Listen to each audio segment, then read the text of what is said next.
Kemarin ada yang bertanya, apa bedanya haters sama kritikus? Cuman yang mau benci atau memang mengkritik? Nggak mudah membedakan dalam sekilas mungkin ya. Tapi mungkin ada beberapa guideline yang bisa kita pakai untuk membedakan apakah kita ini sedang dikomentari oleh haters atau dikomentari sama kritikus. Karena kesalahan mengidentifikasi juga menjadi sayang. Biasanya kritikus membawa poin-poin yang bisa membuat kita tumbuh dan menunjukkan hal-hal yang bisa kita perbaiki. Mari kita bedah ya beberapa ciri-ciri membedakan antara kritikus sama hanya haters. Yang pertama, urusan niat.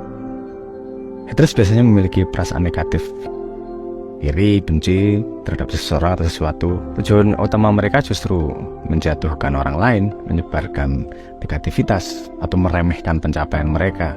Niatnya memang di situ. Dan kritikus justru mengevaluasi, menganalisa karya, ide atau tindakan dengan niat memberikan umpan balik yang konstruktif dan menyampaikan pendapat yang berwawasan. Tujuannya bukan untuk menjatuhkan orang lain, tapi untuk membantu mereka meningkatkan atau menawarkan perspektif yang berbeda.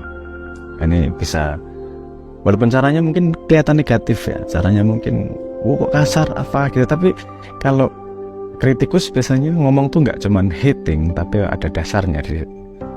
Kita masuk ke poin kedua, dasar pendapat. Kalau haters cenderung mendasarkan pendapat mereka pada prasangka, emosi atau prasangka pribadi. Mereka susah kalau dikejar alasan logisnya atau rasionalnya atau ketidaksukaan mereka, akan susah jawabnya. Ya, pokoknya salah. Itu haters kayak gitu. Tapi kalau kritikus, walaupun kalimatnya mungkin sama-sama dalam tanda petik pedes ya, tapi kalau dikejar, mereka ada fakta, bukti, ada penalaran logikanya. Mereka mempertimbangkan berbagai aspek untuk menilai subjek atau memberi analisis yang objektif, karena memang tujuannya berbeda antara haters sama kritikus. Jadi masuk ke poin ketiga, yaitu konstruktivitas jenisnya itu seperti apa. Kalau haters memang ngasih umpan balik bukan untuk konstruktif, mereka akarnya memang negatif dan sering-sering serangan pribadi, meremehkan, dan yo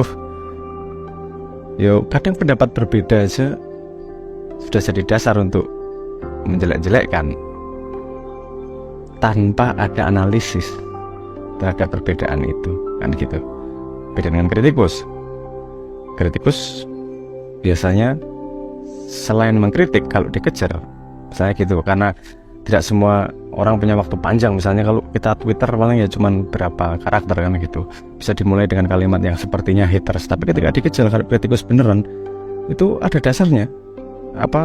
Dasar berpikirnya, konstruktivitasnya itu utama. Jadi gini loh, konstruktifnya menawarkan saran, menunjukkan area untuk perbaikan. Kritiknya memang, kalimatnya memang ditujukan untuk membantu, meskipun mungkin negatif atau tidak setuju dengan materi yang dituju, dengan subjek yang dikritik itu. Kita beda pendapat, baiknya gini loh dari perspektifku, kan misalnya gitu.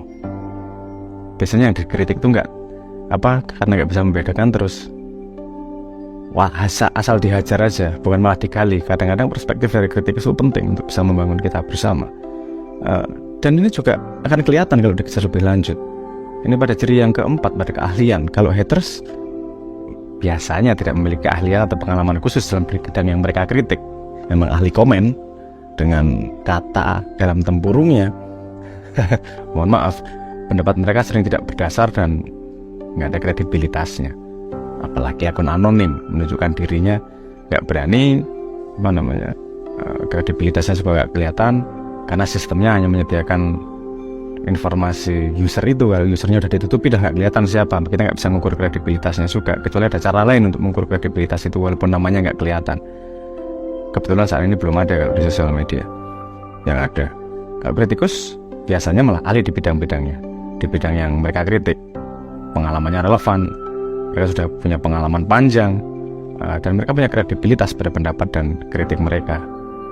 Ini biasanya yang nggak paham tapi suka sama yang dikritik, misalnya gitu. Pasti langsung menghajar orang yang yang dianggap haters. bisa jadi itu sebenarnya kritik loh, tujuannya untuk agar kita semua bareng-bareng baik loh. Dan siapa tahu dia memang punya pengalaman panjang, kredibilitas panjang untuk punya kalimat tertentu, bahasa tertentu misalnya gitu. Nah ini kalau sumbu pendek memang susah ya, karena yang dicari bukan kebaikan bersama, yang dicari kepuasan hati sebentar semata. Dan ini juga terciri dari ciri kelima, keterbukaan pikirannya seperti apa. Haters seringkali berpikiran sempit, nggak mau mengubah pendapat mereka terlepas dari informasi atau argumen yang disajikan kepada mereka. Berapa banyak data pun yang dimasukkan, nggak akan berubah pikiran. Kepala batu, bukan teguh. Bedanya itu, kalau teguh itu masih mampu memasukkan informasi baru. Dia percaya pada pendapatnya, tapi dia juga siap untuk berubah.